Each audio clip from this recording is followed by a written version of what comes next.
Let's continue this conversation. For that, we want to bring in Claudia Sahm, a former Federal Reserve Board economist and Sahm Consulting founder. Claudia, it's great to see you. So let's just start with, what is today's decision from the Fed? What does that signal? What does that tell us about how the Fed is looking at the stress that we've seen this week in the banking sector?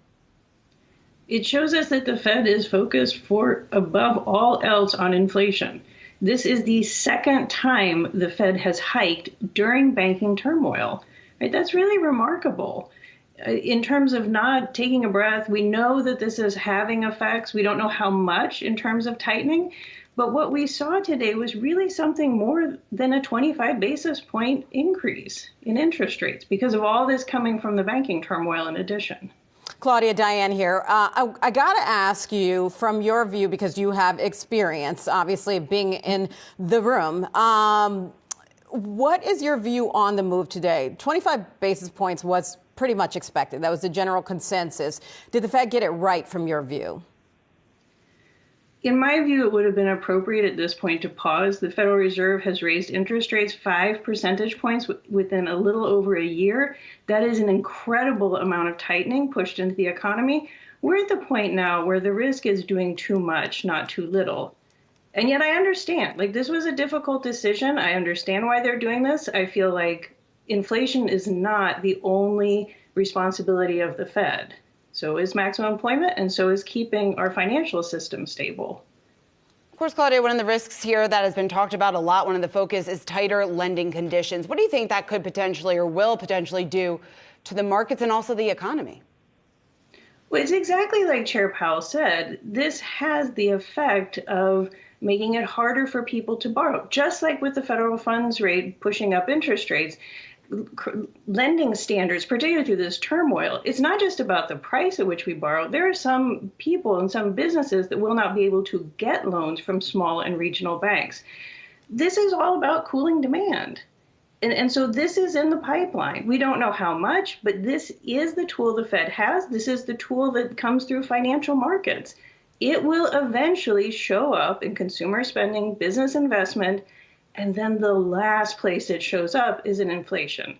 So they have to be patient and not do too much too fast. But Claudia, inflation has been sticky. It's still troublesome. Yes, it has cooled some, but it's been a sticky data point. So is your view that the Fed should have waited till June, or what should the Fed have done, or could it do differently going from here? Right. It's just I agree with the Fed has slowed it down. I think, honestly, the difference between pausing in May and pausing in June, in the grand scheme of things, especially given some other turmoil coming at us, like the debt ceiling, these are not decisive in terms of whether we go in a recession or not, or whether we hit 2% or not. I think it's more about the approach, the mindset that we're seeing from the Fed as they continue during a time of turmoil to just keep pushing ahead and not changing their plans, frankly. Claudia, what do you think the timeline is for potential rate cuts here? And what is that catalyst that the Fed needs to see that will give them the go-ahead to cut rates? So I firmly believe the markets have this wrong. I do not think the Federal Reserve is going to cut interest rates this year. They're going to want to see inflation coming down in a meaningful way towards 2%. To your point, inflation is sticky. We are well above the 2% target. I think there's a lot of concern at the Fed that we'll get stuck somewhere at 3%. They're going to hold up those interest rates until they get that sign. And one of the lessons, if we go way back to the 1970s with Arthur Burns and when inflation got out of control, is he kept every time unemployment started edging up, they cut interest rates, the Fed funds rate, and then inflation got worse. The Fed history is very important at the Fed. They do not want to make that mistake again. So I think the bar is really high for them to cut.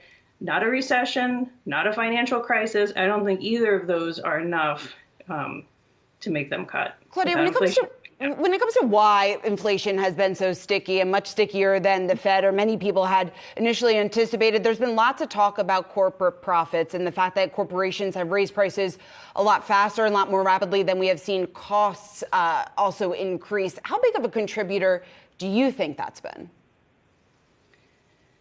So at the end of the day, it's businesses that set prices. Right? There's been a lot of demand, and And frankly, some of the strategies that businesses have pursued where they put profits, really increasing the prices, even if they lose some revenues, lose some unit costs or unit purchases, consumers have gotten more price sensitive, and yet there are still people out there buying. So it is a combination of the two. We absolutely see cases where profits are really large, and yet for businesses, if you can make the money, you're going to. So it's absolutely a contributor there, and yet it's always right. I mean, businesses set the prices, and they want to make profits. So I do think there's some special situations here that came about with the supply chains, with the labor shortages, that have created dynamics that are a little different than your kind of Econ 101 in terms of supply and demand. Claudia, I got to ask. So you've said basically that you think the market is not seeing what's ahead correctly. What do you think that Chairman Jay Powell is going to signal at the press conference today? Yeah, I don't think we're going to see a lot of surprises today, especially on that front. He has signaled before they intend to get rates up and hold them. I think there's been pushback on the idea that the Fed is going to be cutting. And also you hear from him, like we have differences of opinion, right? He's not going to browbeat the markets into believing him because it wouldn't matter, right? Like there are just difference of opinions on what the Fed would do. We won't actually know until 6 months, 9 months from now how the Fed reacts if we were to see a recession.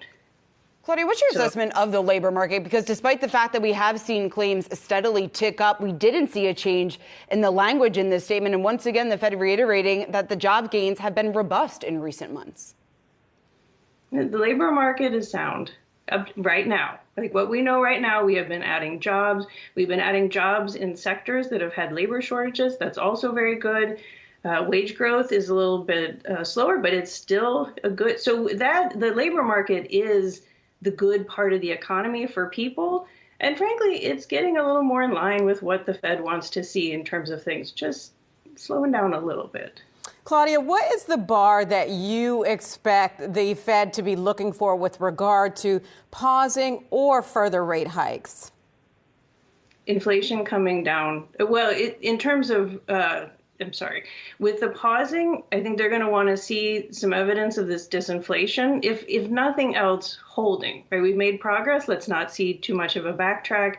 And honestly, the Fed, the way it's been oriented, it's all about inflation. So I think they are heading towards a pause.